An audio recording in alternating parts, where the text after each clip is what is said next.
Third जो होता है वो होता है एक्सपेंस रेशियो।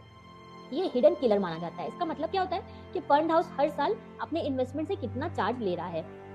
तो गोल्ड ईटीएफ या सिल्वर ईटीएफ में ना कम से कम एक्सपेंस रेशियो वो जो होता है वो बेस्ट माना जाता है। तो आप इसको भी चेक ऑलवेज करना कि किसका एक्सपेंस रेशियो आपको कम मिल रहा है। कभी भी आपको जीरो नहीं मिलेगा। गोल्ड या सिल्वर ईटीएफ में इन्वेस्टमेंट करने का सोच रहे हैं तो ये वीडियो आपके लिए बहुत जरूरी है, क्योंकि ज्यादातर लोग ईटीएफ चुनते समय ना गलत चीजों पे फोकस करते हैं, जैसे सिर्फ प्राइस पे, रिटर्न्स पे या नाम बड़ा है या नहीं। लेकिन अगर आपने सही तरीके से ईटीएफ सेलेक्ट करना सीख लिया तो लॉन्ग टर्म में आपको प्रॉफिट भी ज्यादा बनेगा और चार्जेस में आपका पैसा भी वेस्ट नहीं होगा।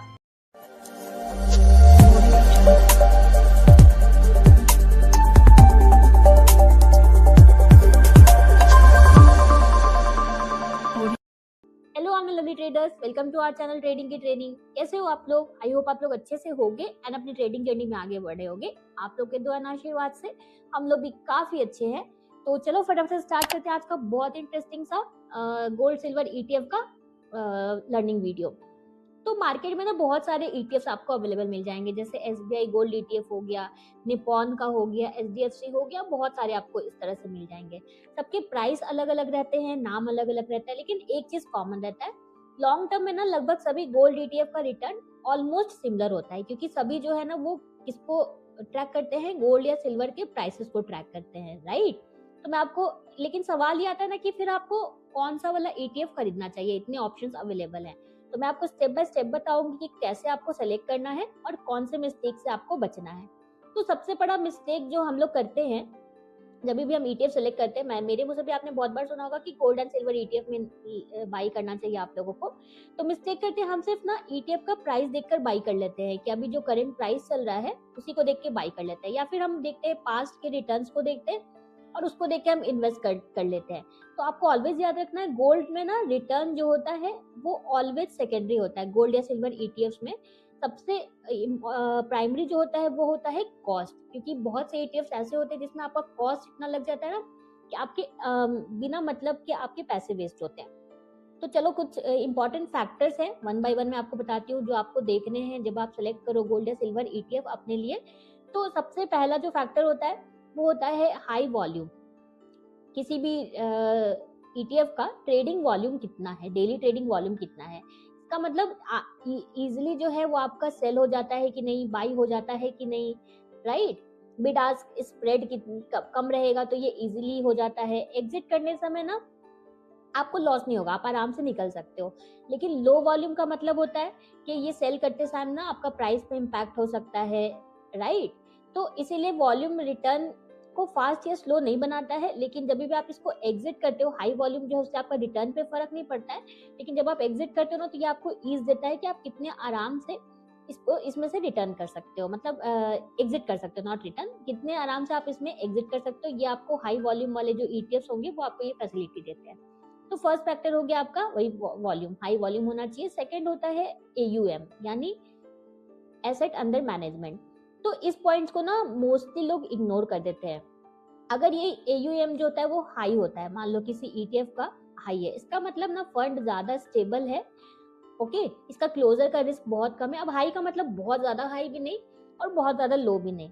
और इसमें ना अगर इसका एयूएम ज्यादा है मतलब इसमें इंस्टीट्यूशंस का जो पार्टिसिपेशन है ना वो भी बहुत ज्यादा है। लेकिन वहीं अगर लो एयूएम है, इसका मतलब कि इसमें रिस्क है, फंड फ्यूचर में या तो मर्ज हो सकता है किसी स्मॉल फंड में, बिग फंड में ये स्मॉल फंड मर्ज हो सकता है, या तो ये क्लोज हो सकता है।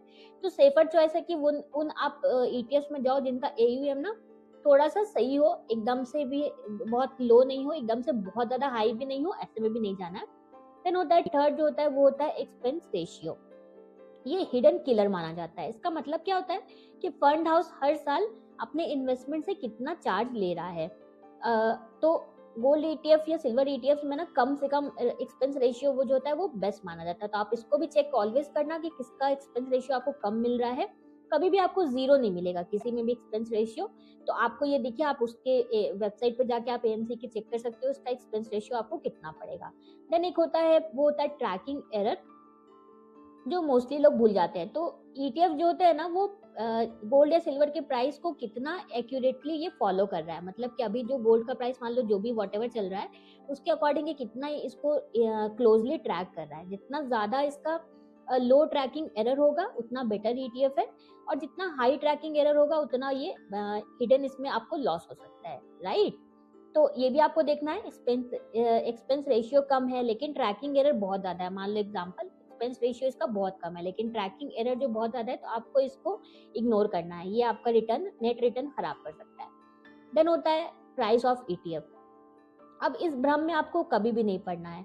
8 रुपए का ETF हो या 800 का ETF हो, दोनों इक्वल गोल्ड एक्सपोजर देते हैं, तो इसीलिए प्राइस से कभी भी आपको फर्क नहीं पड़ता है। तो ETF का प्राइस चीप या एक्सपेंसिव नहीं होता है, इंपॉर्टेंट होता है उसका परसेंटेज रिटर्न और कॉस्ट आपको क्या बियर करना पड़ेगा जब आप उसको एग्जिट करोगे तो। देन होता है ब्रोकरेज एंड चार्जेस भी होता है कि अगर आप ये मेनली SIP वालों के लिए होता है कि आपका कितना ब्रोकरेज कट रहा है, अगर आप मंथली इसमें कर रहे हो बाई, SIP कर रहे हो या वीकली बाई कर रहे हो या डेली एक्युमुलेशन कर रहे हो तो, राइट। देन टैक्सेशन होता है जो बहुत से लोग भूल जाते हैं। तो 3 साल से पहले सेल अगर आप करोगे तो कौन से स्लैब रेट में आओगे, 3 साल बाद सेल करोगे तो फिर 20% होगा, विद इंडेक्सेशन भी होता है। तो ये सारी चीजें भी आपको, टैक्सेशन वाला जो मैटर है वो भी आपको ध्यान में रखना है, क्योंकि लॉन्ग टर्म अगर आप हो तो आपके लिए ये वाला टैक्स वाला जो पॉइंट है ये बहुत इंपॉर्टेंट हो जाता है, राइट। ये कुछ चीजें थी जिसको आपको चेक कर लेना है। अगर आप गोल्ड या सिल्वर में ETFs में इन्वेस्ट करना चाहते हो, बहुत अच्छा ऑप्शन होता है ये भी एक। अगर आप फिजिकल गोल्ड नहीं ले सकते हो तो आप डिजिटल गोल्ड के वे में गोल्ड एंड सिल्वर ETFs आराम से आप बाई कर सकते हो, राइट। ये आप स्टॉक मार्केट के थ्रू भी कर सकते हो, म्यूचुअल फंड्स के थ्रू भी कर सकते हो। तो आई होप आपको समझ में आया होगा। कोई भी डाउट्स होगा तो कमेंट करना, हम पूरा ट्राई करेंगे आपके डाउट्स को सॉल्व करने का। So done for the day. मिलते हैं परसों एक बहुत इंटरेस्टिंग से नई लर्निंग वीडियो में। अगर आपको हमारी वीडियो अच्छी लगी है तो प्लीज प्लीज प्लीज हमारी वीडियो को लाइक शेयर करना। आपका जस्ट 1 सेकेंड लगता है लाइक करने में, बट आपका एक लाइक हमें सच में बहुत मोटिवेशन देता है। सो प्लीज प्लीज प्लीज हमारी वीडियो को लाइक शेयर करना एंड इस चैनल को सब्सक्राइब करना तो बिल्कुल भी मत भूलना। Thank you for watching.